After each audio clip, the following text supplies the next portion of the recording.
రోజు భారత రాజ్యాంగ దినోత్సవం. ఆంధ్రప్రదేశ్లో ఈ యొక్క రాజ్యాంగ దినోత్సవాన్ని పురస్కరించుకొని నియోజకవర్గానికి ఒకరు చొప్పున ప్రతి స్కూల్ నుంచి ఎంపిక చేసిన విద్యార్థుల్ని రాష్ట్ర వ్యాప్తంగా 175 మంది విద్యార్థులతో ఆంధ్రప్రదేశ్ అసెంబ్లీ పరిసర ప్రాంతాల్లో మాక్ అసెంబ్లీని నిర్వహించారు. అందులో ముఖ్యమంత్రి చంద్రబాబు నాయుడు గారు, అదేవిధంగా నారా లోకేష్ గారు, స్పీకర్ అయ్యన్న పాత్రుడు గారు కూడా పాల్గొన్నారు. మరి మొత్తానికి ఒక మాక్ అసెంబ్లీ నిర్వహిస్తున్నటువంటి తీరు గురించి కావచ్చు, మాజీ ముఖ్యమంత్రి జగన్మోహన్ రెడ్డి ఈరోజు రాజ్యాంగ దినోత్సవం సందర్భంగా అయినా కూడా ఈ యొక్క అసెంబ్లీ గురించి కావచ్చు, వీటన్నిటి గురించి ఎందుకు ప్రస్తావించట్లేదు? ఇదే అంశాన్ని గురించి పూర్తి విషయాలు తెలుసుకోవడానికి మనతో ఉన్నారు ప్రముఖ రాజకీయ విశ్లేషకులు రాయేష్ అఫ్సాని గారు. సార్ నమస్కారం అండి. నమస్కారం. మొత్తానికి ఈరోజు రాజ్యాంగ దినోత్సవం, ప్రజాప్రతినిధులు వీళ్ళందరూ కూడా రాజ్యాంగ హోదా ప్రకారమే రాజ్యాంగం కల్పించిన చట్టాల మేరకే పదవులు అనుభవిస్తున్నారు. మాజీ ముఖ్యమంత్రి జగన్మోహన్ రెడ్డి గారు కూడా కోవకే చెందుతారు. అయితే ఇప్పటివరకు ఆయన అసెంబ్లీకి సంబంధించి ఎప్పుడు కూడా ఈ యొక్క ప్రతిపక్ష హోదా కావాలి అని చెప్పేసి అడగడం తప్పితే ఏ రోజు కూడా చట్టాలు కానీ వాటి అనుసరించినట్టు ఏ రోజు కనబడట్లేదు. మరి ఒక పక్క చూసుకుంటే రాష్ట్ర ప్రభుత్వం మాక్ అసెంబ్లీ అని చెప్పేసి పిల్లల ద్వారా ఈ యొక్క అసెంబ్లీ కావచ్చు, అసెంబ్లీలో ఏ విధంగా కార్యకలాపాలు ఉంటాయో వాళ్ళకి తెలియాలి, అవగాహన కల్పించాలి, ప్రతిపక్షం అంటే ఏంటి, అధికార పక్షం ఏంటి స్పష్టంగా తెలియజేస్తుంది. ఒక పక్క ఇది ఈ విధంగా నడుస్తుంది. మీరేమంటారు ఈ అంశం గురించి? అంటే వాస్తవంగా గత 3-3.5 దశాబ్దాలుగా ఏదైతే మిస్ అయిందో దాన్ని ఇప్పటికైనా సరే ప్రభుత్వాలు గుర్తించి ఆ లోటుని అధిగమించే ప్రయత్నం మళ్ళీ ఇప్పుడైనా సరే మొదలుపెట్టారు అని చెప్పని భావించవచ్చు మనం. ఎందుకంటే ఒకసారి నేను చెప్తా, ఇవాళ ఉన్న చంద్రబాబు నాయుడు గారికి సుదీర్ఘకాలం రాజకీయ ప్రత్యర్థిగా కొనసాగిన రాజశేఖర రెడ్డి గారు, కేసీఆర్ గారు, వెంకయ్యనాయుడు గారు, ఖమ్మంపాటి హరిబాబు గారు ఒకనాడు బీజేపీ రాష్ట్ర శాఖ అధ్యక్షులుగా ఉన్నారు. తర్వాత ఇప్పుడు ప్రస్తుతం మిజోరాం గవర్నర్గా ఉన్నట్టున్నారు వారు జైపాల్ రెడ్డి గారు, మోత్కుపల్లి నరసింహుడు గారు, ఇటువంటి వాళ్ళందరూ కూడా కాలేజీ రోజుల నుంచి విద్యార్థి రాజకీయాల్లో ఎదిగొచ్చిన వాళ్ళే. అంటే విద్యార్థి రాజకీయాల నుంచి ప్రజా జీవితంలోకి వచ్చిన వాళ్ళే. మీకు మా ఎక్స్పీరియన్స్ చెప్తాను నేను. మేము 9th 10th క్లాసు గుంటూరుకి 5 కిలోమీటర్ల దూరంలో అనంతవరపాడు అని చెప్పని ఆ రోజులో ఒక కుగ్రామం కింద లెక్కది. గుంటూరుకి 5 కిలోమీటర్ల దూరం ఉన్నా కూడా చాలా అండర్ డెవలప్డ్ విలేజ్ ఆ రోజుల్లో అది. ఆ గ్రామంలో కొడాల రాజా రామ్మోహన్ రాయ్ గారు అని చెప్పని హెచ్ఎంగా జిల్లా పరిషత్ స్కూల్ ఉండేది. ఎర్రగుంట్ల తిరుపతయ్య జిల్లా పరిషత్ స్కూల్ ఆ స్కూల్ పేరు. ఆయన ద్వారా ఎంపిక చేసుకొని అక్కడ కొనసాగుతున్న టీచర్లు వాళ్ళ కృషి వల్ల ఆ పల్లెటూరులో ఉన్న జిల్లా పరిషత్ స్కూల్కి మాలాంటి వివిధ గ్రామాల నుంచి సుమారుగా ఒక 70-80 గ్రామాల నుంచి వెళ్ళి ఆ స్కూల్లో అడ్మిషన్ తీసుకున్నాం. జిల్లా పరిషత్ స్కూల్లోనే టీచర్ల ద్వారానే ఒక హాస్టల్ మెయింటైన్ అవుతూ ఉండేది. ఇప్పుడు రాజ్యాంగ దినోత్సవం సందర్భంగా ఇవాళ జరిగిన మాక్ అసెంబ్లీ మాకు 9th క్లాస్ అయిపోయిన 10th-కి 9th-కి మధ్యలో సమ్మర్ వెకేషన్స్లో సమ్మర్ క్యాంప్ అని జరుగుతుండేది. ఆ సమ్మర్ క్యాంపుల్లో ఆ రోజుల్లో అంటే నేను చెప్తుంది ఇప్పుడు 42 సంవత్సరాల క్రితం 1983లో మా హెడ్ మాస్టర్ గారి ద్వారా ఆ రోజుల్లో మేము అందరం పాల్గొన్నాం. 8th 9th క్లాస్ ఏజ్ నుంచి అప్పుడు జరుగుతున్న రాజకీయ పరిణామాల గురించి మాకు అవగాహన ఉండేది. మా టీచర్లు మాకు సమాజంలో జరుగుతున్న మార్పు చేర్పుల గురించి వివరించి చెప్పేవారు. వార్తాపత్రికలు చదివేవాళ్ళం మేమందరం. అప్పుడే పురుడు పోసుకుంటున్న ఖలిస్తాను మూమెంట్ గురించి మేము 10th క్లాస్లో ఉన్నప్పుడు చర్చించేవాళ్ళం మేము. 1983లో ఎన్టీ రామారావు గారు రాష్ట్ర ముఖ్యమంత్రిగా వారు బాధ్యతలు చేపట్టారు. వారు బాధ్యతలు చేపట్టిన తొలినాళ్లలో గుంటూరు బ్రహ్మానంద రెడ్డి స్టేడియంలో నేషనల్ వాలీబాల్ టోర్నమెంట్ జరిగింది. దాన్ని ఇనాగ్రేట్ చేయడానికి రాష్ట్ర ముఖ్యమంత్రి హోదాలో రామారావు గారు వస్తున్నారు. మా హెడ్ మాస్టర్ గారు మా స్కూల్ పిల్లల మొత్తాన్ని 5 కిలోమీటర్లు ఉంటుంది గుంటూరు నుంచి ఆ ఊరు. మేము నడుచుకుంటా బ్రహ్మానంద రెడ్డి స్టేడియంకి వెళ్ళి ఆ కార్యక్రమంలో పాల్గొని వచ్చాం. అంటే మేము 10th క్లాస్లో అడుగుపెట్టిన తొలినాళ్లలో అంటే ఆ రోజు ఒక స్కూల్ ఏజ్ పిల్లలకి సమాజం పట్ల, పాలకుల పట్ల ఎటువంటి అవగాహన ఉండేది, సామాజిక స్పృహ ఎలా ఉండేది అనేది ఇంకొక ఇన్సిడెంట్ చెప్తాను నేను. మేము 10th క్లాస్లో ఉండగానే కొత్తగా రామారావు గారి ప్రభుత్వం వచ్చింది.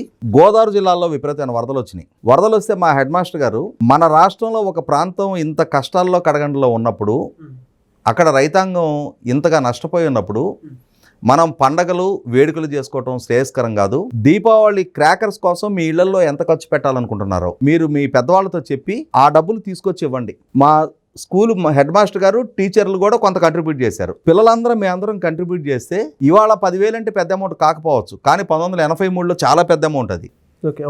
10,116 మొత్తం పూలప్ అయితే నాడు పత్తిపాడు ఎమ్మెల్యేగా ఉన్న డాక్టర్ మాకినేని పెదరత్తయ్య గారు వారు కొత్తగా ఎమ్మెల్యేగా ఎన్నికై ఉన్నారు. వారిని మా స్కూల్కి పిలిపించి ఒక సభ ఏర్పాటు చేసి, ఇవిగోండి మా పిల్లలు దీపావళి మానుకొని ముఖ్యమంత్రి గారి కోసం అని చెప్పని ఈ డబ్బులు ఇస్తున్నారు అని చెప్పని మా అందరి సమక్షంలో, అంటే సమాజం పట్ల సమాజంలో కష్టాలతో ఉన్న వాళ్ళ పట్ల స్పందించే గుణాన్ని ఆ ఏజ్ నుంచి మాకు నేర్పించేవాళ్ళు. ఇవాళ గమనించుకుంటే ఎప్పుడైతే ఎన్టీ రామారావు గారు కాలేజీల్లో విద్యార్థి సంఘాల ఎన్నికల్ని రద్దు చేశారో అక్కడ నుంచి ఇవాళ మనం చూస్తున్నాం, ఎన్నికల వ్యవస్థను చూస్తున్నాం. అభ్యర్థులను ఎవరిని ఎంపిక చేస్తున్నారు? చంద్రబాబు నాయుడు గారు లాగా విద్యార్థి రాజకీయాల నుంచి వచ్చిన వాళ్ళు కనిపిస్తున్నారా మనకి? ఎందుకని? ఆ నాయకత్వ సంక్షోభం తలెత్తుతున్నది కళ్ళ ముందు కనిపిస్తూ ఉంది కదా. ఈ అంశాన్ని ఐడెంటిఫై చేసి ఇక్కడి నుంచి అయినా సరే సమాజం పట్ల, రాజ్యాంగం పట్ల, రాజ్యాంగ హక్కుల పట్ల, బాధ్యతల పట్ల పిల్లలకు పరిచయం చేయాలనే ఒక మంచి ఆశయంతో ఇవాళ మాక్ అసెంబ్లీ నిర్వహణ జరిగింది. అయితే ఇది రాష్ట్రం మొత్తం మీద 175 నియోజకవర్గాల నుంచి 175 మంది పిల్లల్ని ఐడెంటిఫై చేసి వాళ్ళ చేత ఒక రోజుకి ఇది పరిమితం కాకూడదు. రూట్ లెవెల్ వరకు ప్రతి స్కూల్లో కూడా పిల్లలకి సామాజిక స్పృహ అలవాటు చేయాలి. మేము 6th 7th క్లాస్లో ఉన్నప్పుడు మా డ్రిల్ మాస్టర్ గారు రోడ్డుకి ఎడం వైపే నడవాలి అని చెప్పని దాన్ని అతిక్రమించితే కొంతమంది పిల్లల్ని పనిష్ చేసి మరీ చెప్పారు. నేను ఉత్త చేతులతో ఒక్కడే నడిచి వెళ్తున్నా సరే ట్రాఫిక్కి ఎదురుగా నేను నడవను ఇప్పటికీ. అంటే ఆ ఏజ్లో మన మనసులో ఏదైనా ఒక భావాలు నాటుకోబడితే అవి మన జీవితకాలం మనం కాపాడుకుంటాం, ఆ విలువలు మెయింటైన్ చేస్తాం. ఇవాళ నేటి బాలురే రేపటి పౌరులు. అటువంటి పిల్లలకి రాజ్యాంగం పట్ల పరిచయం చేయాలి, ప్రజాస్వామ్యం పట్ల పరిచయం చేయాలి.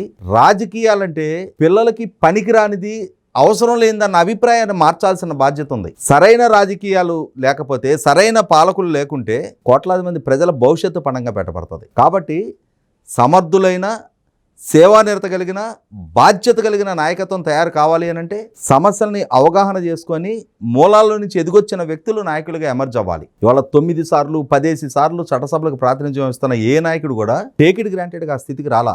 పార్టీలో కష్టపడ్డారు, ప్రజలతో మమేకం అయ్యారు, ప్రజల చేత ఆదరణ పొందుతూ సుదీర్ఘకాలం రాజకీయాల్లో కొనసాగలుగుతూ ఉన్నారు. వాళ్ళ అశోక్ గజపతి రాజు గారు లాంటి వాళ్ళు కొద్దిమంది ఆ రాచరికపు వారసత్వం నుంచి వచ్చినా ప్రజల మన్నన పొందగలుగుతున్నారు అని అంటే ప్రజలకే మొహమాటాలు ఏం లేవు. వాళ్ళ అవసరాల పట్ల కనుక సరిగ్గా స్పందించకపోతే నెక్స్ట్ ఎన్నికల్లో ఓడించి కూర్చోబెడతారు. ఇవాళ ఇన్నిన్ని సంవత్సరాలు, ఇన్నిన్ని దశాబ్దాల పాటు కూడా రాజకీయాల్లో కొనసాగలుగుతున్న నాయకులు ఉన్నారు, ఒక్కసారికే ఫేడ్ అవుట్ అయిపోతున్న నాయకులు ఉన్నారు. అదే సందర్భంలో ఇవాళ ప్రజలలో నుంచి ఎదిగొచ్చిన నాయకులు, ప్రజలు కోరుకున్న నాయకులకి కనుక పార్టీలు కూడా అవకాశాలు ఇస్తే ఇన్నిన్ని కోట్ల రూపాయల ఖర్చు అవసరం ఉండదు.